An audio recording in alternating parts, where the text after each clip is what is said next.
The Polish refugee children. Adelphi Zawada talks to Ali McIsaac. Part 1.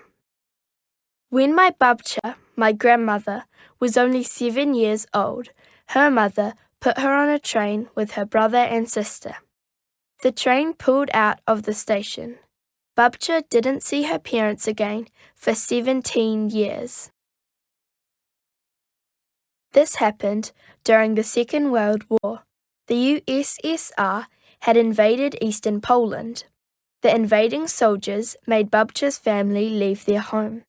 They were sent to one of the many work camps in the USSR, along with over 1 million other Polish people and their children. Hunger, sickness, and overwork killed thousands of them.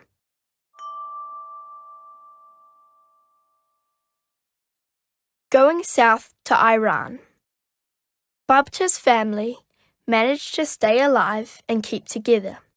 When the Polish people were allowed to leave the camps, they travelled south to get away from the freezing cold. The journey was difficult and took a very long time. In the south, the family felt safer, but they had nowhere to live. It was also very hard to find work, and they never had enough food. Many children were travelling on to orphanages in Iran, then called Persia. Babcia's parents decided to send Babcia and her brother and sister there as well, so they wouldn't die from hunger. That was why Babcia's mother put the 3 children on the train. My Jaja, my grandfather, also travelled to an orphanage in Iran. His story is different from Babcia's story because both his parents died in the USSR and his youngest brother died in Iran. The journey to New Zealand.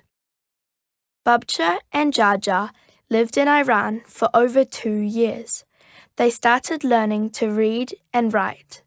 Sometimes the children were taken swimming, but Babcia was not allowed to go because she was often sick with malaria. Several countries said they would take some of the Polish children from the orphanages. New Zealand was one of them. Babcia and Jaja came here on a ship with over 700 other Polish children. Babcia was 10 and Jaja was 11. Those children were New Zealand's first official group of refugees.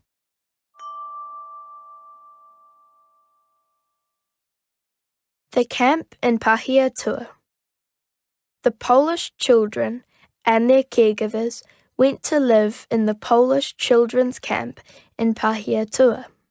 For the first time in their lives, Babcia and Jaja went to school every day.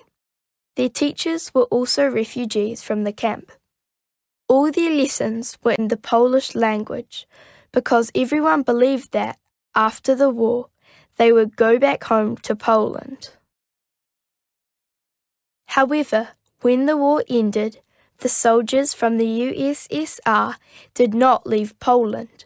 The country was not free, so the children and the adults who were looking after them were invited to stay in New Zealand.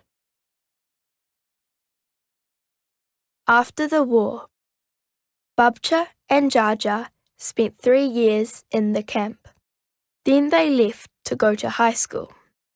At first, they felt different. They spoke very little English, so sometimes they found it hard to understand their teachers. However, most New Zealanders were kind and supportive, and my grandparents settled in very well in this country. In 1963, Babcia and Jaja were married. After the war, Babcia's parents returned to Poland and started searching for their children through the Red Cross. When they discovered that Babcia and her brother and sister were in New Zealand, they wanted to come here too. After a lot of difficulty, they were able to join their children in 1959. In 1967, they became New Zealand citizens.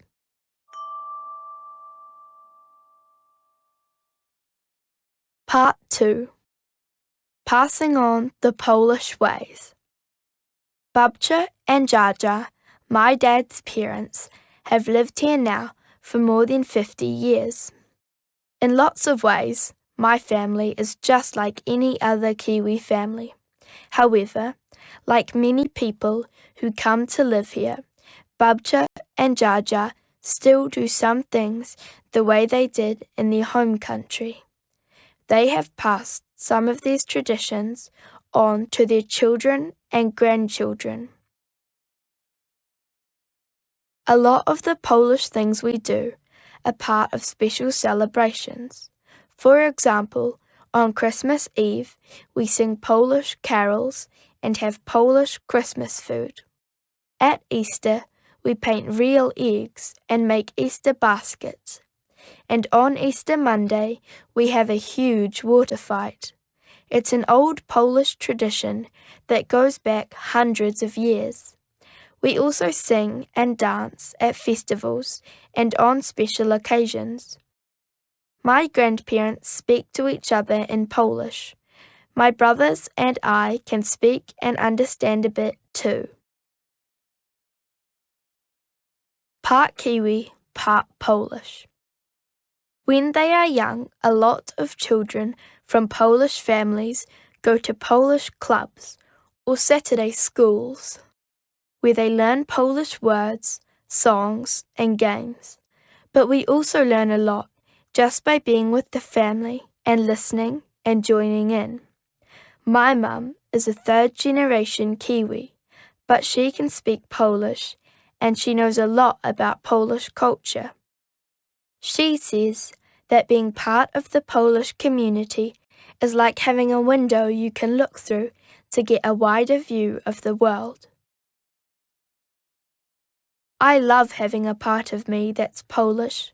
My teachers never seem to get my last name exactly right, but I like it that my name is unusual. My friends also think it's pretty cool that I know Polish songs and dances and some Polish language.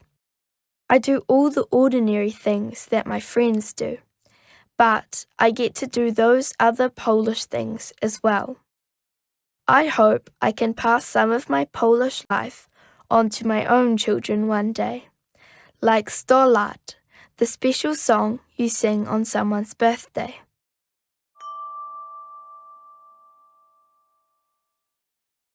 Different, but the same. Babcia says that one happy memory from her childhood is from when she was about 4 years old. She was sitting under a tall Christmas tree. She remembers looking up and seeing candles, colourful decorations, and walnuts wrapped in silver paper. Maybe that's why she has a huge walnut tree in her garden.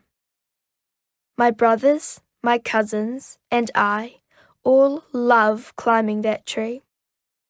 Every year, we help Babcia and Jaja collect walnuts for our family and friends to share.